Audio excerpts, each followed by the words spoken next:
It's the 22nd of February, and by pure chance, as luck would have it, it's that day.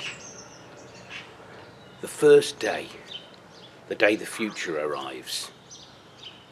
The day that rogue flowering daffodil ceases to be incongruous.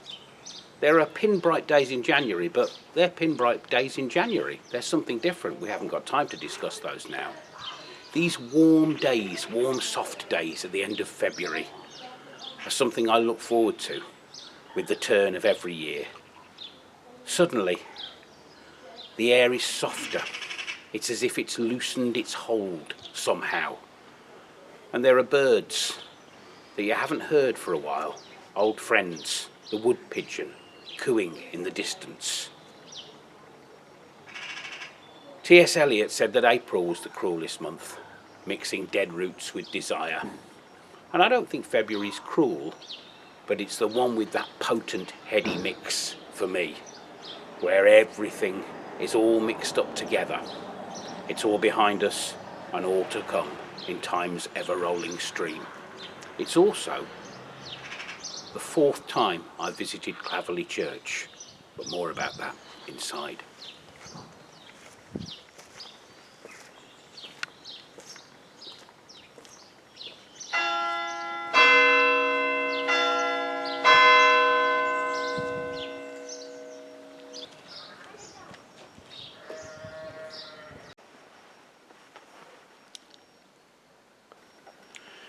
Yeah, my fourth visit over the years. The first time, back in the early 90s, I don't know what I was expecting when I pushed the door open, but I remember being astonished by that Bayeux tapestry style frieze. The association can be lost on no one visually, can it? I don't think I would have picked up on the fact that it's a bit late, really, for that. It's early 13th century. And of course, the Bayeux tapestry is considerably earlier, isn't it? I suppose Norman architecture didn't have that long to go at that point. But none of us know how much thread is left in that box.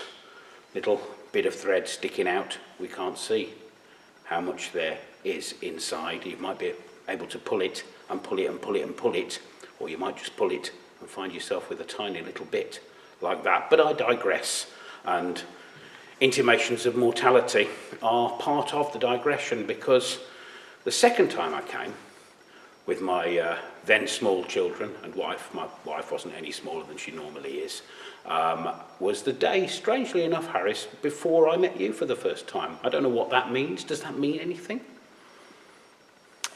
Well, I wouldn't imbue it with a deep sort of deep meaning, but it's interesting, isn't it? Because presumably then the third time. Correct. That's where I'm going. Yeah, was the very first time we went out filming in a thing that never saw the light of day. No. Because it was the first time that we tried we just to pointed do this. ourselves at the world, didn't we? Yeah. With absolutely no idea what we were doing. Some would argue we still haven't, but I would contest that. I think we do know. I think I know, because I think I know what I'm trying to get across here, whereas I had no idea. We were flailing terribly, weren't we? And we pointed ourselves here first because it was picturesque and reasonably local. And I said some stuff. Thankfully, I can't recall it. You'll be able to recall it more. I've still got it somewhere. That's something I thought I would never delete. With greater clarity than me. And you are really quite poor, isn't he? Yeah, I thought so. Yeah, I thought so. Likewise, old chap. Yeah, Right, I was about to say you're only redeemed by the fact that the camera work is worse than your performance. It was, yeah. We needn't fight too much about that. No. It was pretty poor all round, wasn't it?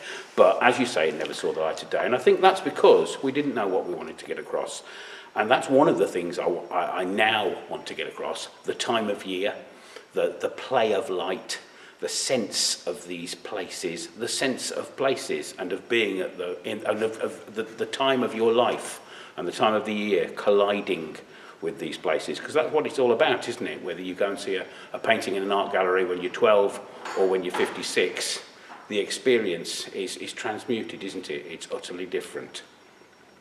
Are we allowed to come in and look? Of course you are. We're not the custodians of the church. We're just making a silly film. Oh, sorry. It's all right. It's okay.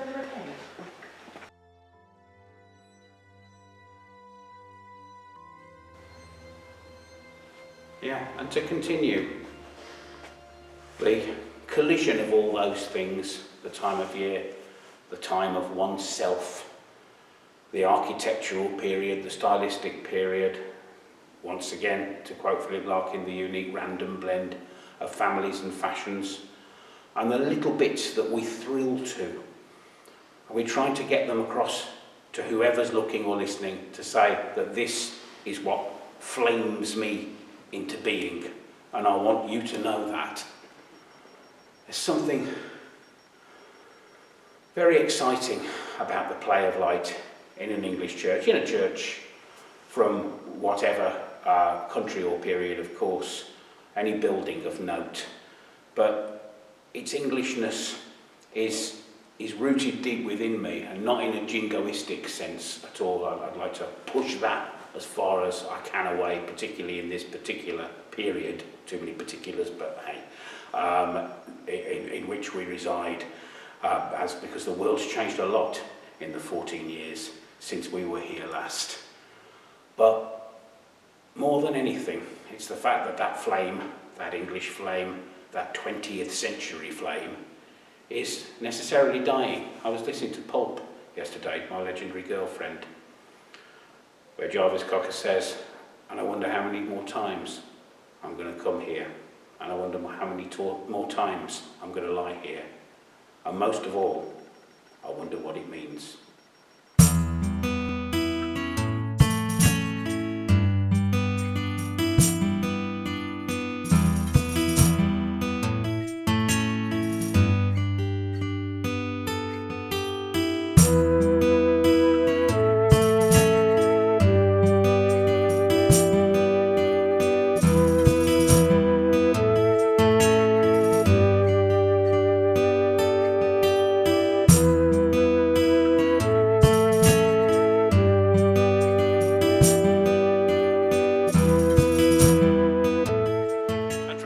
Sandstone incongruity of the church tower at Claverley, just deposited there in the south aisle, to the gentle congruity, sandstone again, turreted, rebuilt, of St Leonard's, atop the rambling rooftops of Bridgnorth, Shropshire.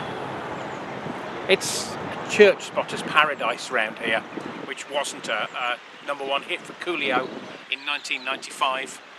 They radiate outwards from it: Moreville, Aston-Air, Upton Cresset, Acton Round, and then further out to Kinlet, and 100 other little nestling surprises thereabouts. But like I say, there's two splendid such edifices in the town itself, because it's a pretty good looking town. I'm always a little bit shocked when I mention the town, as I did the other day in the staff room, and people say, no, I've never been to Bridgnorth. I always say, go now, take my car, borrowing Bill Bryson's witticism, the humour therein being that you can't get from the pages of a Bill Bryson to his car, even if you knew where it was.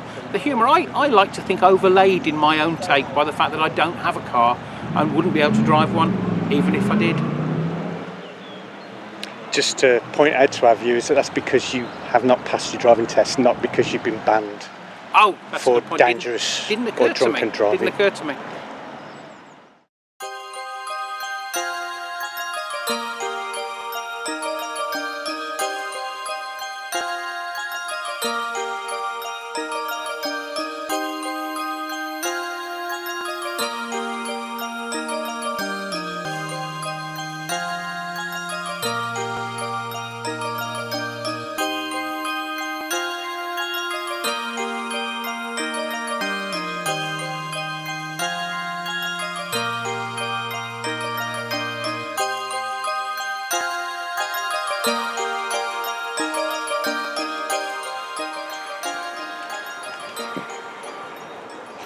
And there are manifold reasons, I think, for that handsomeness, not least this sort of split level quality, palpable up here in the walls. Hitler, of all people, eulogised the town, really wanted to live at Apsley Court, a little way out, perhaps because it had a Bavarian quality, a quality similar to those Rhonish or Rhineland towns. Have you ever been to anywhere Teutonic like that, that puts you in mind of Italy? I have, yes, but more importantly, Carl J. Babasi, composer of the theme tune of Cummings Your Way, just walked past. What? Carl!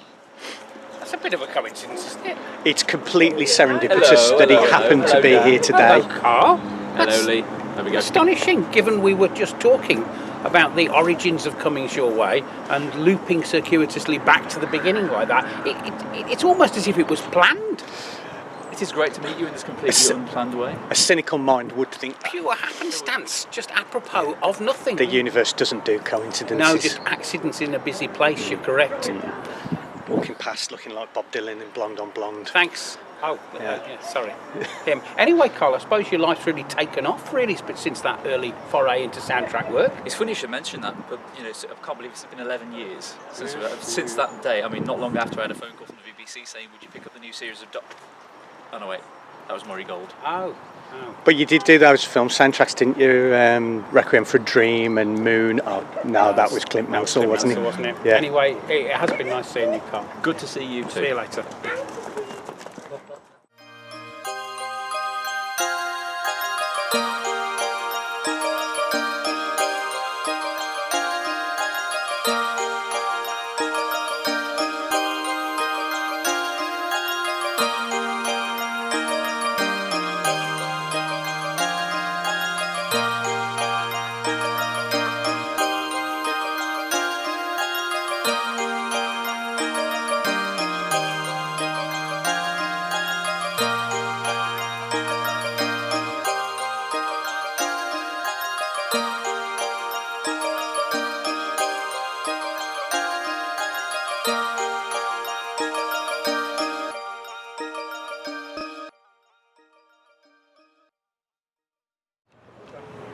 So, Carl, in the history of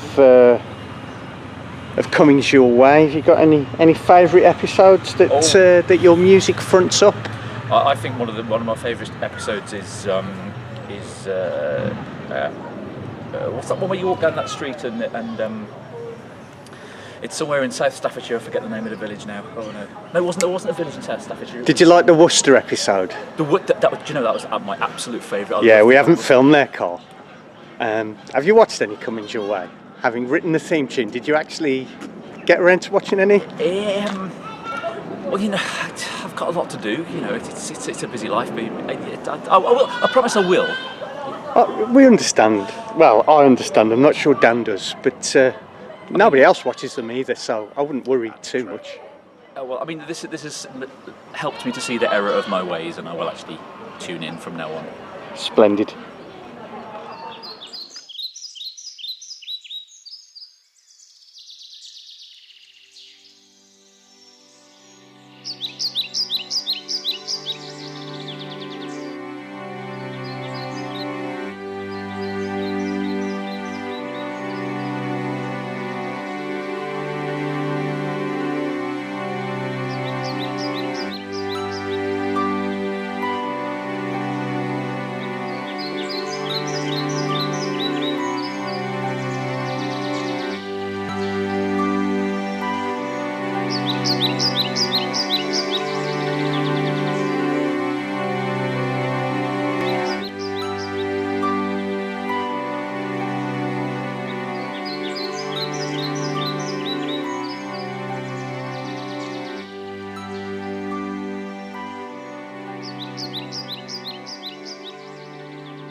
don't know if you can see that second schoolboy along.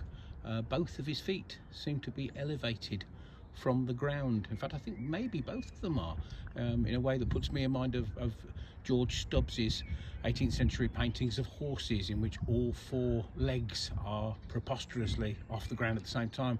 I think some argument transpired about these sort of equine drawings and paintings, and led to the invention of photography. So perhaps those cheeky little chappies will usher in a new technological age in some way that we cannot currently appreciate. Who knows?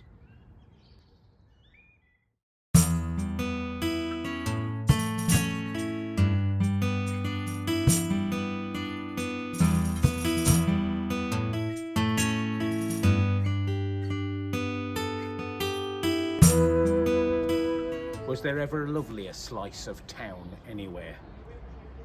Full of split level canted angles, portentous in the extreme, that extremity, that opening onto somewhere at the end of the vista, even if you didn't know that it led to England's oldest and steepest inland funicular railway.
You did it, didn't you? You blew it all up. Damn you all to hell. What's that from?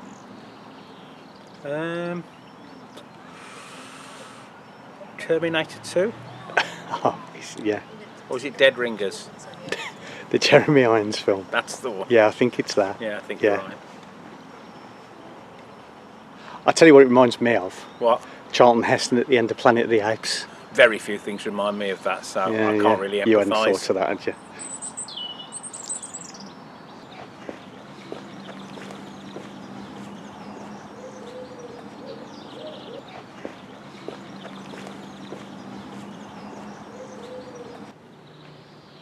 The trill of birdsong in the churchyard of Bridgnorth's other iconic ecclesiastical edifice, Thomas Telford's first church, St Mary's, replacing the earlier church that was feared in danger of collapse on the cliffside as it is. The parliamentary forces dug tunnels from Lavington Hole further down, trying to blow it up at one point. It's a lovely, cool, classical place. And I just noticed, looking at it a moment ago, if you look through the clear glass windows, you can see right the way through to the houses adorning the cliffside, way over the gorge, the other side of the Severn. And I always think about that whenever I'm on a train. I look down, less so now because there's less time to play with, but certainly as a young man I used to think there could be someone in that house who'll play a major part in my life. Reminds me of that lovely line from Tonight We Fly by the Divine Comedy. Tonight we fly over the rooftops, skylines and slates, looking into all your lives and wondering why happiness is so hard to find.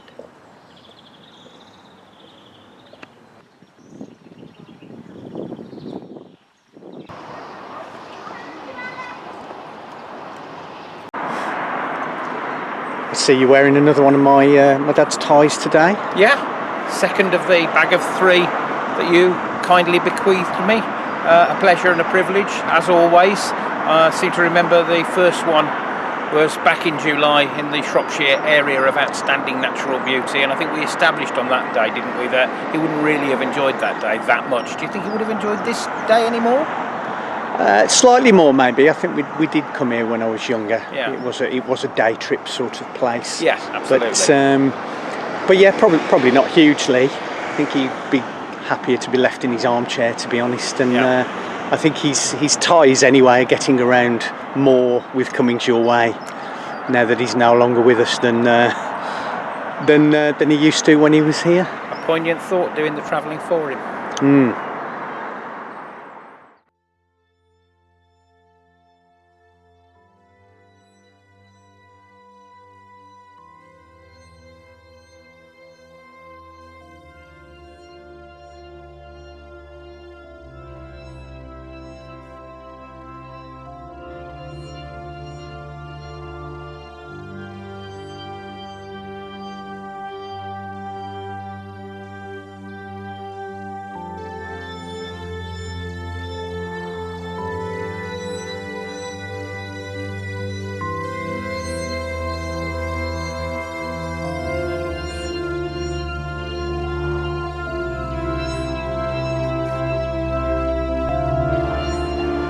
The Severn Valley Railway, etched into my childhood mind, glowing with specialness, though Bewdley was where I embarked.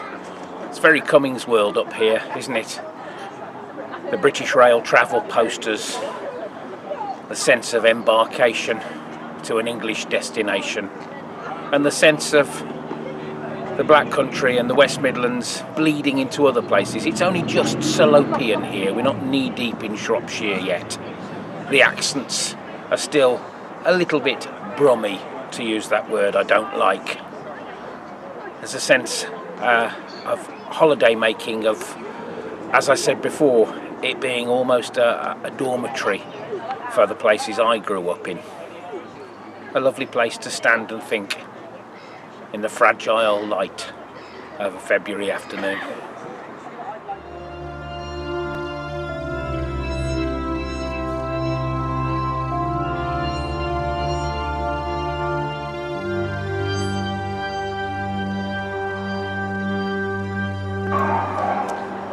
Here we are back at the corner where I think earlier today I possibly confused some scooter boys, some fishtail parka wearing, oxblood dock wearing, 50th generation, definitely maybe stencil scooter boys who I think were troubled and disquieted by the authentic 1968ness of my apparel and being. You know, I think they thought I was perhaps mocking them with my presence, like the Montagues at the Capulet Ball come to fleer and scorn at their solemnity.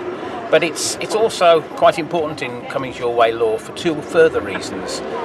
Firstly, it's the incident with the clock, which took place in the now closed Bridgnorth Museum. Do you remember that one, Lee? Of course. Yeah.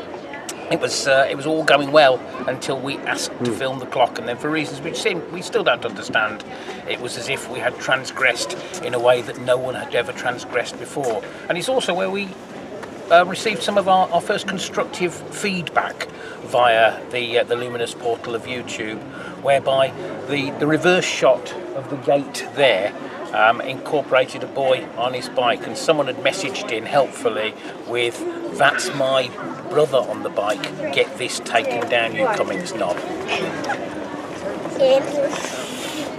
That was one of the kinder comments I think Yes, we've had. it was, if not the kindest.